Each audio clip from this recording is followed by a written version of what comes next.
edición sabatina que dedico a temas que no son cotidianos, normalmente no, nunca casi.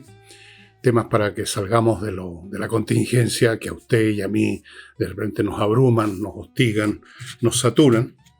Y trato de darles todas las veces algo distinto, quizás, de seguro no lo logro, muchas veces me repito, algunas veces les parece a algunos asistentes a este programa que yo digo puras cosas inútiles, no sé para qué vienen.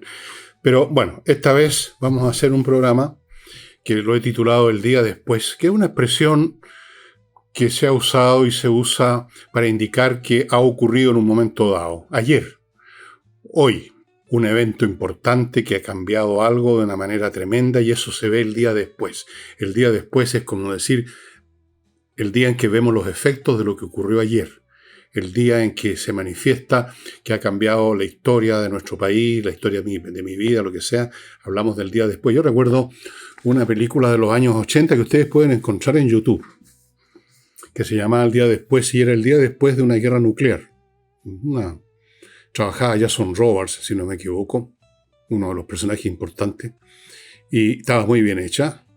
Los efectos especiales ya estaban bastante perfeccionados en los años 80 y era realmente atroz el día después de una guerra nuclear, pueden ustedes imaginarlo. Pero han habido muchos días después. Algunos días después no son realmente el día después. Es una metáfora verbal. El día después puede ser una semana después o, como ocurrió con la Primera Guerra Mundial, un mes después. Pero hay un evento que cambia las cosas, que cambia la dirección de los eventos, de la historia, que es importante y por eso hablamos de esa manera.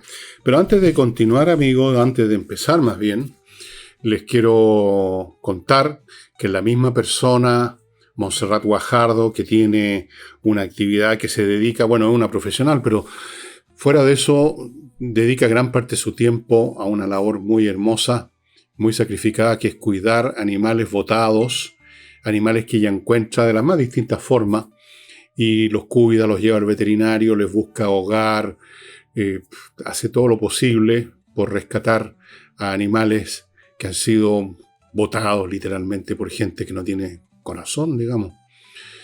Perros que encuentra en alguna parte son perros que han sido echados, botados, dejados atrás.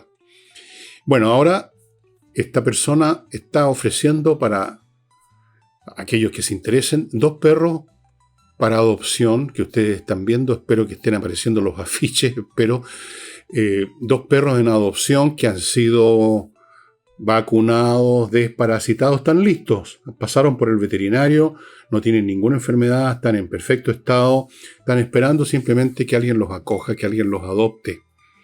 Esa adopción podría llevarla a cabo usted. Son animales que no tienen un pedigrí, que no son finos, que no cuestan millones. No, ¿para qué? Denles cariño y va a recibir mucho cariño. Los animales son seres bastante más leales y bastante más auténticos en su cariño y en su compañía que los seres humanos en general. Esa es la realidad. Así que ahí están. Pónganse en contacto. Entiendo que están apareciendo en estos afiches. Espero que estén apareciendo los teléfonos, qué sé yo, la manera de contactarse con Montserrat para el tema de la adopción. Como repito, los perros están ya pasaron por el veterinario, tienen todas las vacunas, incluso están con chip. Creo que están con chip para ubicarlo, ¿no? Una cosa que están ahora exigiendo, no sé para qué. Pero en fin, lo tienen todo, estimados amigos. Bien. Y partamos con eventos que tuvieron un día después, o sea, un efecto importante. Uno de esos días después ocurrió en 1453, me parece que fue en junio, no estoy seguro, que fue la caída de Constantinopla a manos de los turcos. Constantinopla era la última expresión física urbana y con muy poquito territorio adicional del Imperio Romano. El Imperio de Occidente había caído, seguía el Imperio de Oriente, cuya capital, cuyo centro político, militar y económico era Constantinopla, ahora llamada Estambul. Y finalmente, después de muchos intentos fracasados, muchísimos intentos fracasados, el Islam, en esta vez dirigido por los turcos en esa época, los turcos otomanos, tomaron Constantinopla y eso abrió el camino para conquistas posteriores.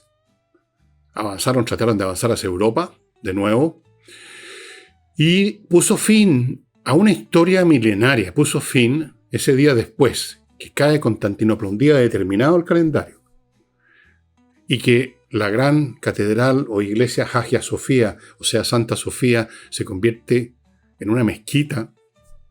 Eso es el fin de una historia milenaria, la historia del Imperio Romano, la historia de Roma. Es el fin, en cierto sentido, algunos dicen de la Edad Media. Es el principio de un mundo nuevo.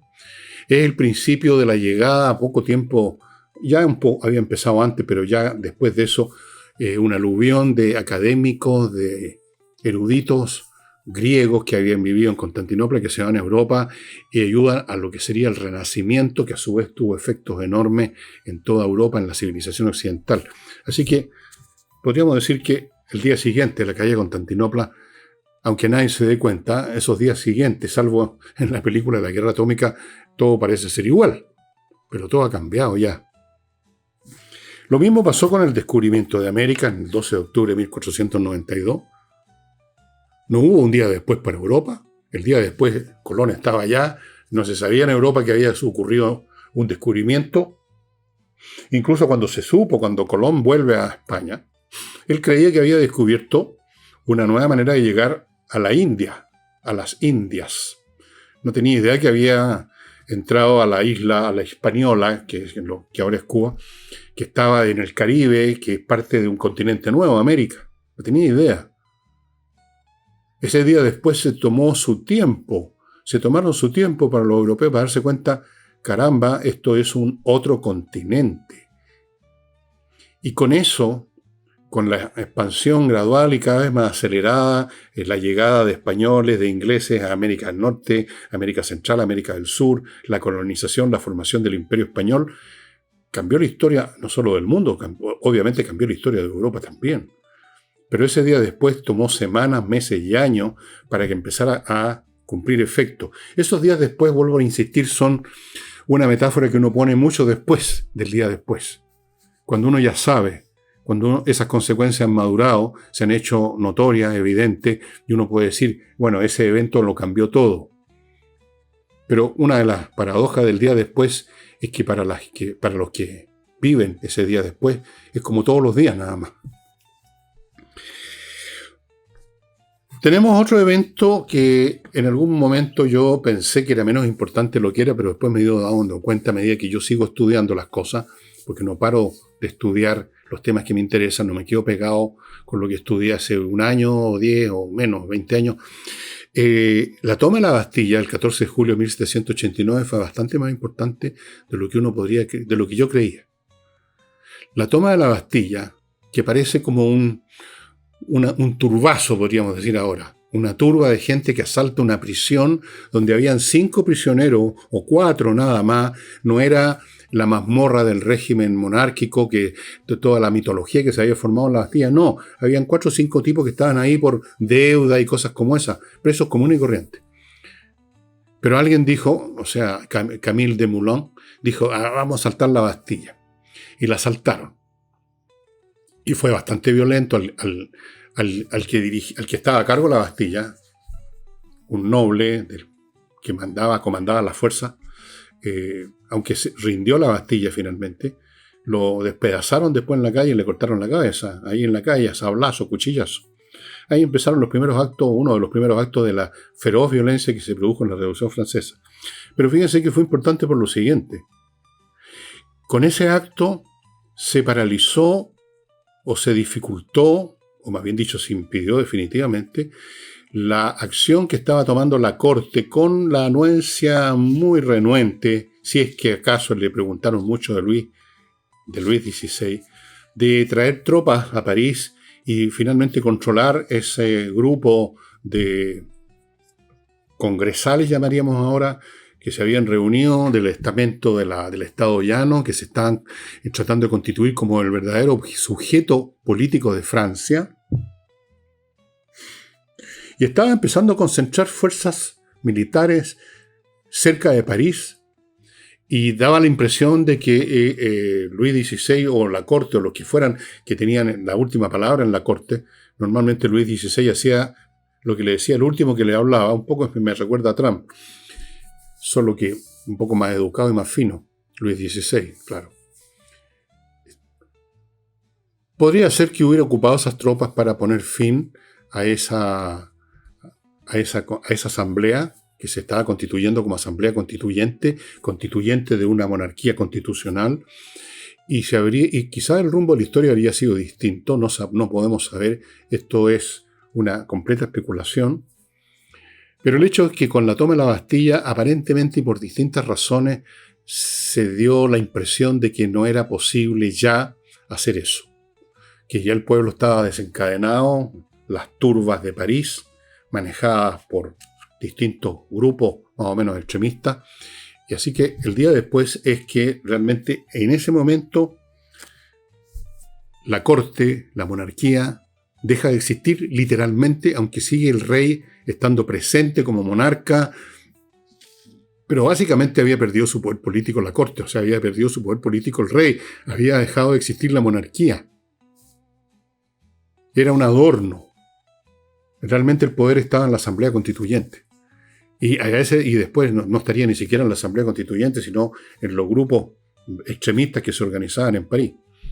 Así que ese 14 de julio, el día siguiente, el 15 de julio, fue un día después súper importante.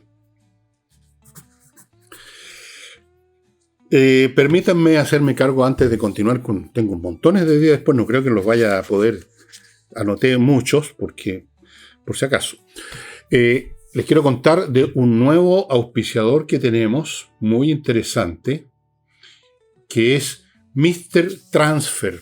Y les voy a contar qué es Mr. Transfer. Es una empresa familiar viñamarina, eso ya es un gran mérito para mí, viñamarino. Evertonianos deben ser. Comenzaron a operar en febrero del 2025 y se dedican a trasladar pasajeros desde la zona costera de la quinta región, o sea, ahí está Viña, Valparaíso, etc., a el aeropuerto, conectando, además realizan traslados especiales a eventos, por ejemplo. Ofrecen un servicio exclusivo, seguro, eficiente, con vehículos minibuses muy cómodos, muy modernos, con una capacidad de hasta 8 pasajeros. Operan todo el día, todos los días. Usted cuando los necesite, ahí están para ir desde la quinta región costa a Pudahuel o alguna otra, a un evento en Santiago, o viceversa, de Santiago luego ir para allá, para Viña. Ellos son muy eficientes, han hecho más de 1000 traslados ya, a pesar de que recién partieron en febrero de este año. Llevan unos meses nada más, pero ya tienen más de 1000 traslados de pasajeros particulares, familias, grupos y trabajadores que han recibido, han dado excelentes comentarios de la experiencia. Viajar en un bus cómodo, seguro, sin tener que estar uno manejando, que para mí por lo menos una lata, me encuentro desagradable, qué mejor. Así es que, amigos, ahí están, espero saliendo los datos para comunicarse, para tener acceso a este servicio.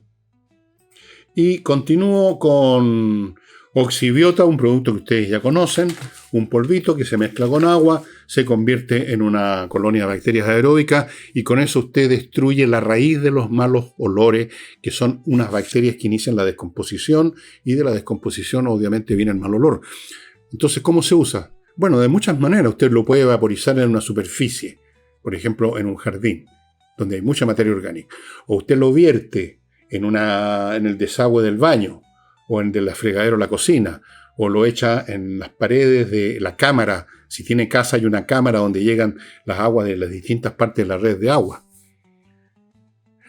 Si usted tiene restaurante, es fundamental, y lo están usando muchos restaurantes para terminar con los malos olores.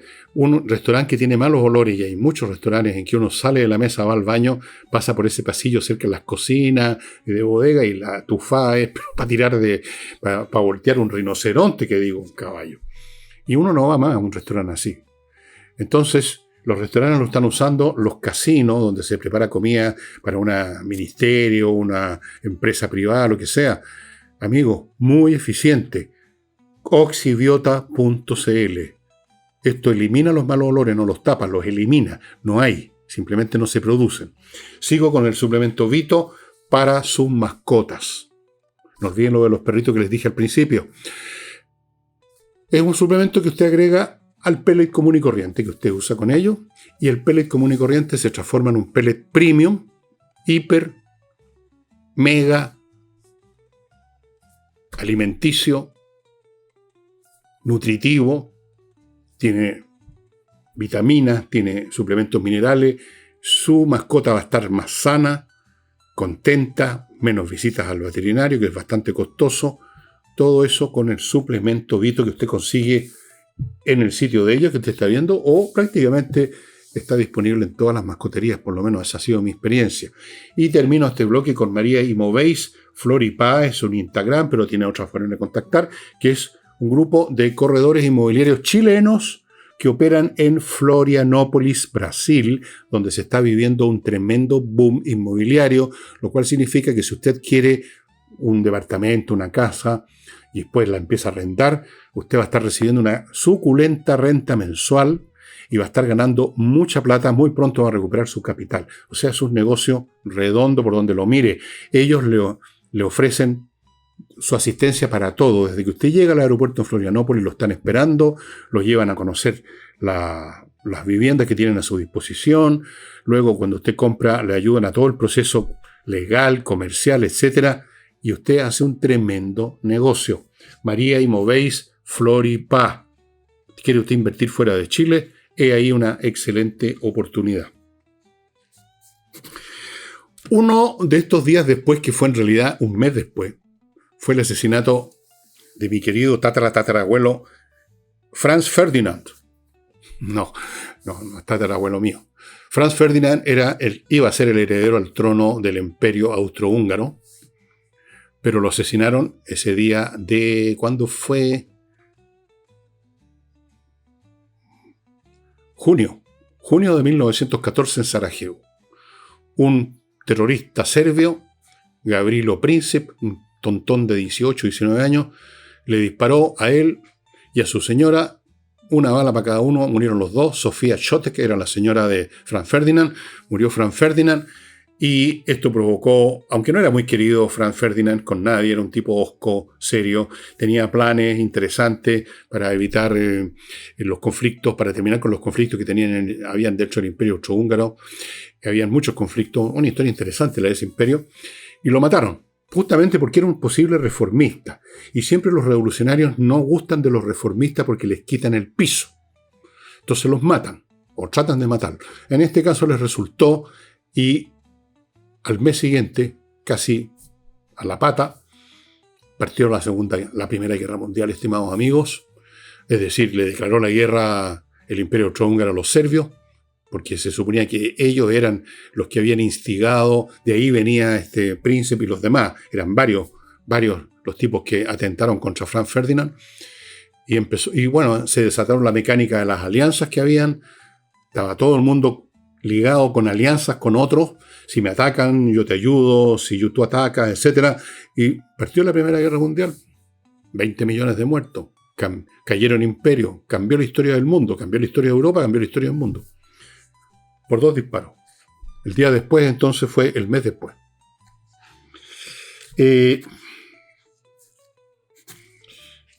En una noche cambió la historia de Alemania y de Europa también, años después.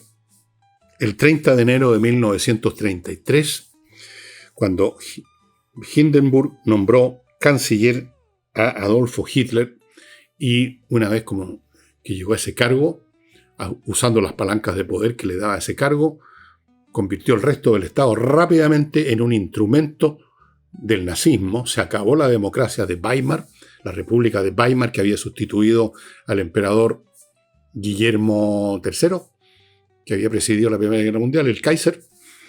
Se acabó la democracia de Weimar y se inició el camino que conduciría a otro cataclismo militar, donde ahí murieron 60 millones, no 20, 60 millones de personas, entre soldados y civiles, donde se produjo el Holocausto, la matanza de 6 millones de judíos, la matanza de cientos de miles de prisioneros rusos, gitanos, niños alemanes, que tenían problemas mentales, que los asesinaron en los años antes de la Segunda Guerra. Una catástrofe de la cual todavía hay efectos hasta el día de hoy. Los efectos no han terminado de esa guerra. Efectos de todo orden. Y esto se inició con algo que podía no haber ocurrido. Podía no haber sido nombrado ese 30 de enero de 1933 Adolf Hitler como canciller de Alemania. Otro evento cataclísmico que yo creo que creó un día después, que hasta el día de hoy está vigente, fue el 6 de agosto de 1945. Ese fue el día antes. El 6 de agosto de 1945 se dejó caer una bomba atómica, creo que lo llamaban Fat Boy, el niño gordo, porque era bien gotona la bomba, en Hiroshima, como dicen los japoneses, matando a miles de personas en el acto. Esos fueron los afortunados, y miles de personas después por contaminación radiactiva y todos los cánceres que eso produce. Una muerte, en algunos la muerte tomó días. Ustedes si vieran las fotos y los videos se caen, son tremendos, pero se pueden encontrar otros murieron meses después, otros algunos años. Fue una hecatombe e inició la era nuclear. Gracias a estas bombas, eso sí, terminó la Segunda Guerra, la parte de la guerra con Japón, o sea, la parte del Pacífico de la Segunda Guerra Mundial. Si no hubiera sido por esas bombas, Estados Unidos habría tenido que bombardear con miles de aviones, ya habían bombardeado ciudades, las habían destruido por completo, habrían tenido que seguir con eso. Eventualmente, como no bastan los bombardeos, habrían tenido que entrar, y las cantidades de bajas japonesas y norteamericanas habrían sido muy superiores a la suma de los que murieron en Hiroshima y Nagasaki, que fue la segunda ciudad bombardeada. Esa es la razón que dan los norteamericanos, y es cierto. Se calculaba que iba a morir 1 millón de personas como mínimo en una invasión de Japón. Pero igual marcó una era nueva, una era en la que seguimos viviendo, una era que está presente hoy en la guerra ruso-ucraniana, porque los temores, las conductas de europeos y norteamericanos con Rusia derivan única y exclusivamente del hecho que Rusia tiene armas nucleares. Si Rusia no tuviera armas nucleares, toda la historia de esta guerra habría sido muy distinta. No habrían tenido tantos miramientos los europeos y los norteamericanos en ayudar masivamente a Ucrania e incluso entrar con sus tropas a Ucrania y arrasar con las tropas rusas que ya están siendo destruidas y aniquiladas por los puros ucranianos. Imagínense con toda la OTAN. Pero tiene bombas atómicas. Es el país que tiene más bombas nucleares, es Rusia. O sea, está presente el fantasma, el espectro de la guerra nuclear desde ese 6 de agosto de 1945. Ese día después ha durado y sigue durando día, mes y año y década tras. Y va a durar siempre. Es un día después eterno.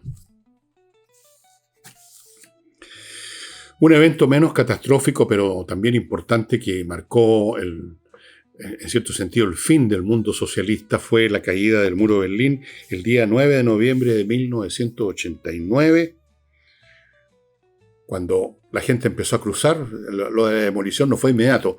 La gente empezó a cruzar al otro lado, desde Alemania Oriental, lo que llamaban la República Democrática Alemana, de democrática no tenía nada, empezaron a pasar a la parte occidental de Berlín. Y ya no los detuvieron los soldados, o sea, se desmoronó todo eso, se cayó en pedazos, como ya se estaba cayendo con otros eventos en Hungría, etc. Y fue el principio del fin, o el fin, no fue el principio, sí, fue el principio del fin, no el fin del principio. El fin del principio había empezado un poco antes. El muro de Berlín es el gran símbolo del derrumbe completo de un mundo político, cultural y económico fracasado, opresor, asfixiante y en algunos momentos genocida, como ocurrió en Rusia con las matanzas implementadas primero por Lenin, el terror rojo, y luego ya de una escala industrial por Stalin. 9 de noviembre de 1989, y ese día después fue casi al tiro. Ese día después fue al tiro. No hubo un día después, fue hoy, ahora. Ahora estamos pasando al otro lado. El día después fue el derrumbe del régimen de democracia de la República Democrática Alemana. En la semana después ya no quedaba nada del régimen comunista en Alemania. Otro día después que todos lo vimos en nuestras camas y estábamos todavía acostados, fue lo de las Torres Gemelas, ¿no? ¿Se acuerdan? 11 de septiembre del 2001, que ha pasado tiempo, ¿eh? Pero todos nos acordamos. Yo me acuerdo exactamente en qué estaba. Estaba todavía en cama, no me había levantado. Yo no me levanto temprano, pero me acuesto muy tarde, eso sí. Y alguien prendió la CNN en mi casa y ahí estaba ya una de las torres humeantes. Todavía no habían chocado con un avión la segunda torre. Había un conocido hombre ancla de CNN en esa época, un gallo muy agradable, que lamentablemente después se jubiló y fue reemplazado por gente no tan agradable. ¿Quién se ha olvidado de eso? ¿Quién no vivió? ¿Quién no se acuerda exactamente de lo que experimentó ese día? Y cambiaron muchas cosas. Esto que estaba desarrollándose un poco como a fuego lento, relativamente en Oriente, los grupos islamistas extremos, las situaciones que se habían acumulado, de pronto se manifiestan como una capacidad para atacar el corazón del imperio americano. Y de ahí derivó la destrucción de los talibanes, la destrucción del régimen de Saddam Hussein y muchas cosas más que reverberan, rebotan y tienen un eco hasta el día de hoy en Medio Oriente, desde luego en Medio Oriente y desde luego en todo el mundo. Entramos con ese episodio y yo diría que el día después todo lo que está ocurriendo hasta ahora. Ese fue el primer gran episodio de lo que yo creo que es el derrumbe completo, no solo del orden mundial, como ha ocurrido muchas veces en la historia del mundo, un orden determinado se desploma y aparece otro orden. Yo creo que es más básico que eso todavía, lo que estamos empezando a ver, porque ha pasado 24 años desde ese 2001, pero todavía estamos en el proceso de la primera fase de maduración del derrumbe no solo de un orden mundial, sino que de una historia mundial. Estoy escribiendo un libro sobre eso, tal vez me equivoco, pero yo creo que no. Fue ese día después, en realidad, una historia después. Viene una nueva historia en el mundo, total y completamente distinta, y este episodio fue el primero. Yo diría que fue el primero, o podríamos considerarlo como el primero, por lo menos simbólicamente. Si nos vamos ahora al pasado, han habido otros momentos realmente, aquí anoté un montón, no sé si tiene sentido, digamos, pero sí, vamos a ver algunos. En el campo, por ejemplo, del pensamiento. También en el campo del pensamiento hay momentos en que hay un día después.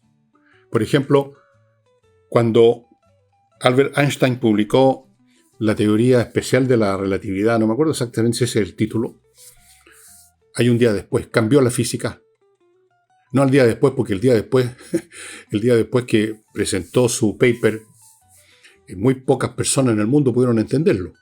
Hasta el día de hoy, si usted lee el trabajo original que está disponible, usted lo puede encontrar fácilmente, de que publicó Einstein con su teoría especial de la relatividad. Y en realidad tiene otro título. Usted si no sabe altas matemáticas no va a entender absolutamente nada. Es un tema complicado. Pero el hecho es que cambió completamente la física, la teoría de la relatividad, deshizo de un golpe el mundo mecánico absoluto de Newton, que era bastante cómodo y súper entendible. Ahí usted no requiere más que cálculo para entenderlo. Aquí requiere otros instrumentos matemáticos mucho más complicados y sobre todo romper nuestras mecánicas naturales e intuitivas como vemos el mundo. Antes de eso hubo otro episodio que yo creo que también hubo un día después en el campo no de la física y la matemática, sino que de la economía, la ciencia económica, fue cuando en un año muy lleno de episodios interesantes, que yo los analizo con detalle en uno de los libros que ya tengo hecho y que espero publicar el próximo año. Tengo un montón de libros ya listos para publicar, pero no los puedo publicar todos al mismo tiempo, no vendería ni uno. 1776 fue el año en que declaró su independencia Estados Unidos. Fue el año en que Adam Smith publicó un clásico de la economía, La riqueza de las naciones. Un libro que es, yo diría, el primer trabajo científico que trata la economía como una ciencia, que hace de la economía una ciencia y no teorías relativamente cercanas a la realidad, la de los mercantilistas, la de los fisiócratas. No, él ve el cuadro completo y hasta el día de hoy yo creo que con agregados y con refinamientos metodológicos, hasta el día de hoy está vigente la teoría de Adam Smith, la riqueza de las naciones. Después de eso, siguiendo en el ámbito del pensamiento, de la ciencia, otro hito fue el que se produjo en el año 1859, cuando Charles Darwin publicó El origen de las especies. Un libro fundamental que yo en distintos programas, a lo largo de los años que llevo haciendo esto, lo he mencionado, lo he mostrado, el origen de las especies, les he hablado de Darwin más de alguna vez. No hace mucho estuve leyendo su viaje por el Beagle. Fundamental. La teoría de la relatividad, la teoría del inconsciente, etcétera, etcétera, la teoría de las psicológicas de Freud y Charles Darwin son los tres grandes pilares del desarrollo de la ciencia moderna. Bueno, en el campo tecnológico, una de las cosas importantes que ocurrió fue en el año 69, cuando se crea lo que sería el embrión que lleva a lo que todos usamos y que ha cambiado el mundo, el Internet, ARPANET. Nadie sabía de ARPANET. Era un sistema de comunicación vía digital de instituciones y organismos muy específicos, muy particulares, militares. Ellos querían desarrollar un sistema que les permitiera comunicarse en medio de una guerra nuclear que hubiera destruido las comunicaciones convencionales, qué sé yo, los hilos telefónicos, esas cosas. Luego se convirtió también con otros nombres o con el mismo nombre, no recuerdo esa parte, en una comunicación entre centros de investigación universitarios. Y luego, bueno, ya para qué cuento las más historias, partiría años después, 20 años después, un poco más de 20 años después, sería Internet. ¿Se acuerdan ustedes del primer día que supieron de Internet? Yo me acuerdo de ese primer día. Yo me acuerdo de las primeras veces conectándome con el cable del teléfono. ¿Se acuerdan de eso? Y que las velocidades para bajar algo eran, cuando el día en que estaba rápida la cosa, eran 3 kilos por segundo. No 3 megas o 3 gigas, 3 kilos. ¿Cómo ha cambiado el mundo Internet? ¿Cómo ha cambiado la comunicación, la economía, la cultura? ¿Cómo nos está cambiando ahora con el acceso que nos da a las inteligencias artificiales? Que está cambiando nuestra manera de trabajar. Ya cambió mi manera de trabajar. Yo antes, cuando publicaba libros en editorial, en Planeta, publiqué libros, qué sé yo. Los libros, todo autor, ustedes saben, cuando entrega un libro a una editorial, hay una persona que se llama editor que revisa. Que no haya mote, que no haya una frase que está muy complicada, entonces nos señalan, oye, esta frase, qué sé yo, de repente la cambia, de repente uno discute con el editor que no, que sí, que... Pero hay una persona que lo hace. Todos los escritores pasan por el trabajo de edición de un editor que busca las fallas, que busca las imperfecciones. Bueno, yo les puedo decir, como escritor que soy, que todos los libros, por ejemplo, el del tirarse por la ventana, del cual ya les hablaré al final del programa, para no tirarse por la ventana, ahora que tengo mi propia editorial, ahora él es el que me ve las fallas, él es el que descubre los motes, él es el que me dice esta frase está un poquitito complicada, ¿por qué no la simplifica un poco? Es el mejor editor que he tenido en mi vida. Y yo creo que muchos de ustedes están haciendo muchas cosas mejor gracias al apoyo increíble de la inteligencia artificial. ¿Y cómo acceden a ella? Con Internet. No hay otra forma. ¿Y de dónde viene Internet? De ese día, en 1969, en que empezó a funcionar ARPANET, así se llamaba. Bueno, yo recuerdo otro evento que fue un golpe a la cátedra. Me acuerdo el día. Yo era cabro chico, tenía 8 años. Me acuerdo la hora, me acuerdo el lugar en que estaba. Estaba con mi hermano y mi mamá en el living del departamento donde vivíamos en esa época. Estaba la radio prendida y de repente se anuncia que Rusia ha puesto un satélite artificial, el Sputnik. Esto fue en 1957. Yo tenía 8 años. Y yo me pregunté, ¿qué es eso de un satélite artificial? Y después fuimos enterándonos, empezaron a darnos más datos, que era un artefacto que estaba en órbita alrededor de la Tierra. Y empezamos a hacernos preguntas. Y empezó la era espacial de esa forma, con un satélite que era más o menos de este porte, como una pelota de fútbol.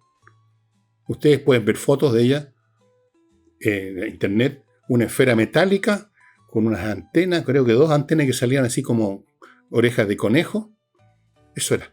Nada más, un objeto de este porte. Vean en qué estamos ahora. Sondas espaciales en distintos planetas, telescopios fantásticos, viajes a la Luna, desembarco, todo lo que eso. Todo partió con esa pelota de metal, probablemente duro aluminio, con esas antenas en su órbita alrededor de la Tierra. 1957. Se inauguró la carrera espacial.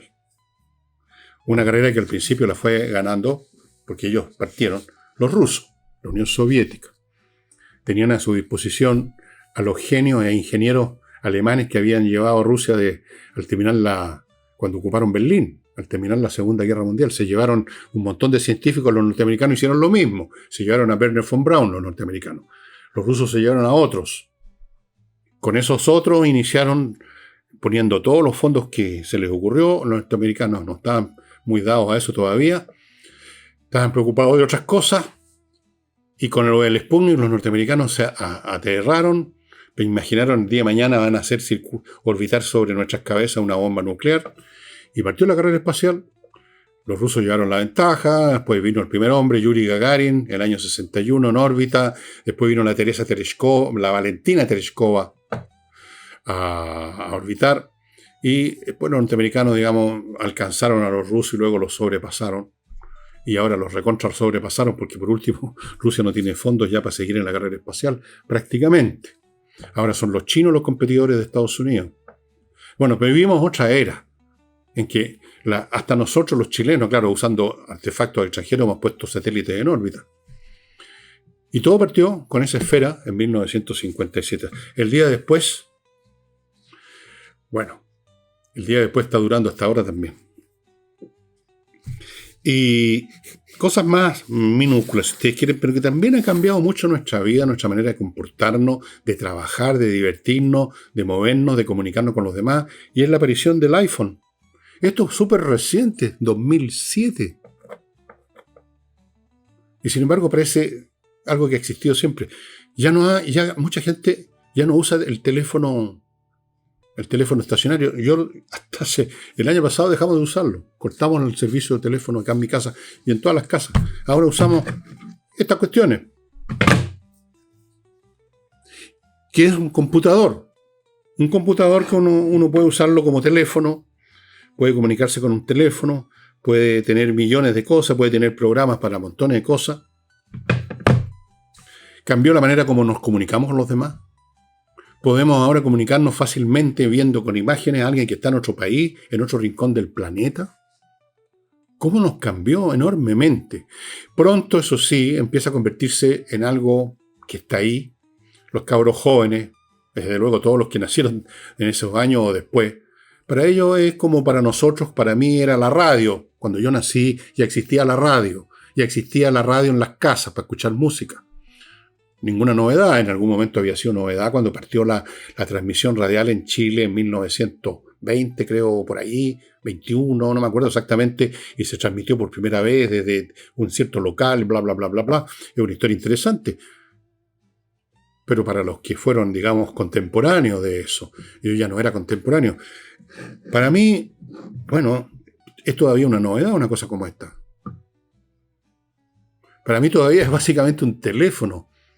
Para la gente joven es su medio de comunicación, es su compañero, es su amigo. Uno ve chicos en la calle caminando, mirando la pantalla, quizás están viendo una película, están viendo un WhatsApp, alguna cuestión. Cambió completamente nuestro modo de comportarnos, nuestro modo de comunicarnos.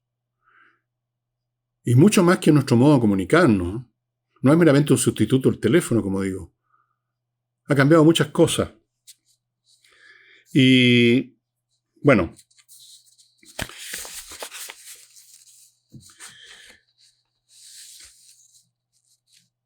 dentro de la carrera espacial también hay un subcapítulo, digamos, quizás no tan dramático como fue el primer artefacto humano en órbita, el Sputnik, que fue el descenso del hombre, el aterrizaje de un hombre en la Luna, hace tantos años ya, ¿no? 1969, Neil Armstrong, cuando pone la patita en la superficie lunar y dice, este es un pequeño salto de un hombre, pero el gran salto de la humanidad, una frase que haber estado preparando. Glenn, Neil Armstrong. Glenn es otro personaje del mundo de la carrera espacial. El primer hombre norteamericano que entró en órbita, o más bien dicho, en una órbita suborbital. Fue una cosa muy breve. John Glenn. Amigos,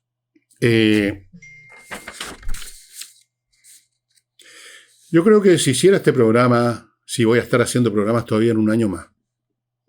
Quién sabe, ¿no? A mi edad uno no sabe cuánto más va a vivir y tampoco sabe cuánto va a durar el programa, no sabe nada de nada, ¿no? Pero si estoy haciendo este programa, estoy haciendo un programa parecido un año después, supongo que en ese momento voy a agregar la inteligencia artificial, que quizás la debiera haber agregado ahora, pero está tan encima, esto sí que ha estado súper encima, que quizás en un año más voy a tener más perspectiva para entender el día después de la inteligencia artificial,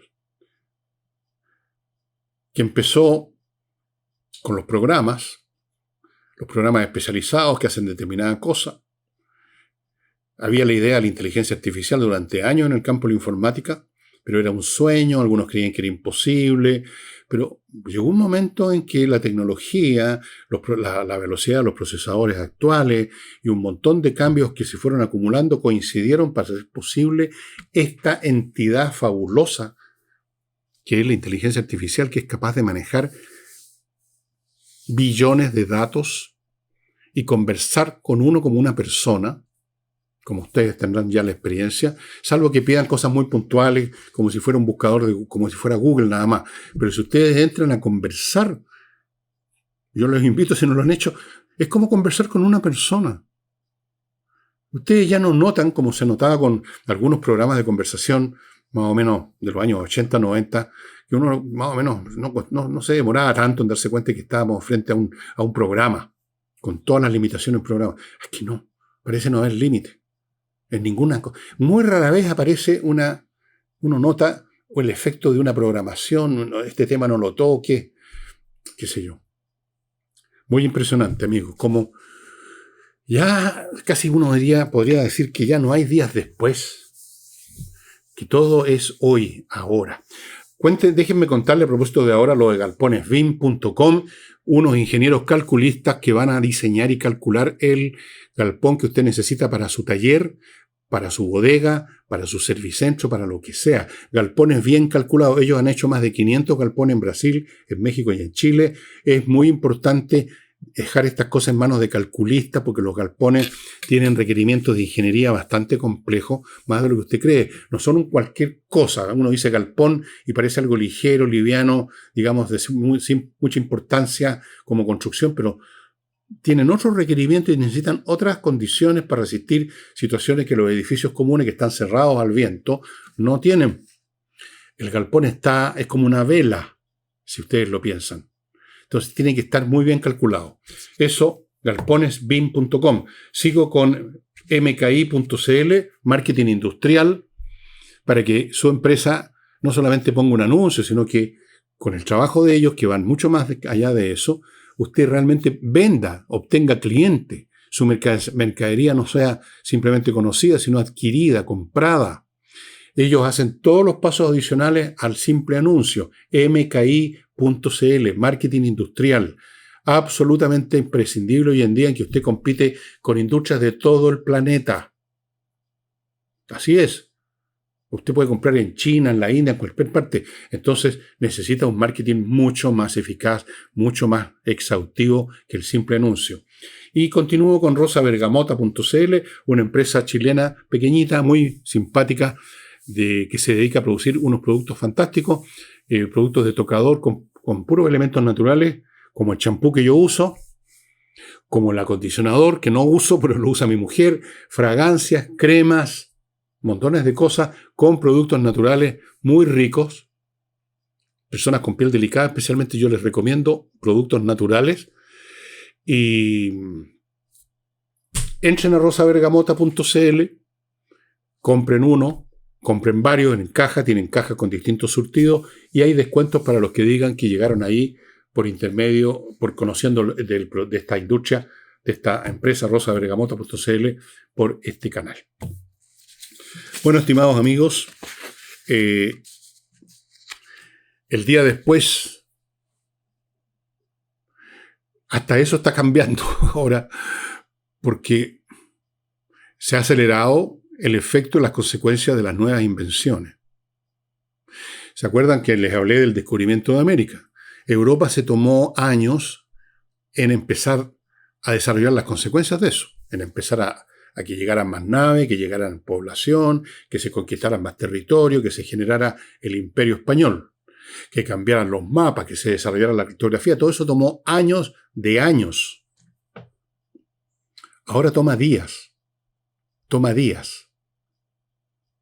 Cualquier cosa se desarrolla muy rápido. O sea, ya no debiéramos hablar del día después, debiéramos hablar del minuto después. Hemos entrado en una era de acelerado desarrollo tecnológico, cada vez más acelerado y con las inteligencias artificiales. ¿No es cierto, amigo mío? Estoy conversando con una. Va a ser aún más rápido. La velocidad es exponencial. Ya las inteligencias artificiales están haciendo cosas que ni siquiera sus creadores podían imaginar. Así es que estamos entrando en otra era de la historia humana. Eso es lo que yo quiero decirle. No estamos simplemente cambiando un orden social por otro, no. Aquí no estamos pasando simplemente del feudalismo al capitalismo o del capitalismo al comunismo, como creían en Rusia que iban a pasar. No, esto es mucho más radical que eso. Esto es tan radical como fue el paso del hombre del Cromañón al Homo sapiens sapiens. Así es lo que yo creo. Bueno, amigos, cuando yo leo libros, tengo muchos libros de ciencia y tecnología, pero escritos hace unos años atrás. Uno se da cuenta allí, digamos, la velocidad con que se están produciendo los cambios. Porque en esos libros que he leído, hay pronósticos, hay ideas, bueno, en el año tanto vamos a tener tal cosa. Hay futurología, digamos, pero ya las futurologías se han convertido en objetos de museo, por contradictorio y paradojal que parezca. No hay nada más anticuado ahora que las futurologías de hace 5, 10 o 20. ¿Para qué hablamos de las de hace 20 años atrás? Llegan a ser cómicas. Bueno, amigos, sería todo por hoy. La mañana, domingo, no sé todavía lo que voy a ofrecerles, pero como de costumbre buscaré algo que sea interesante, que los ilustre, que les recuerde algo, que los entretenga un rato, que sea media horita. Y les pido a los que ven estos programas y que les gustan, hay gente que específicamente les gustan los programas de fin de semana, no los de la semana, sino que el fin de semana, bueno, no se olviden del pulgar para arriba, nos ayuda mucho a mantener este canal. Esto que a ustedes les cuesta un segundo, a nosotros nos significa ganar puntos en YouTube, tener mejores ingresos y ser, como somos hasta ahora, un canal exitoso, a Dios gracias, o más bien dicho, gracias a ustedes que lo ven el programa. Y entonces los espero mañana. Chao.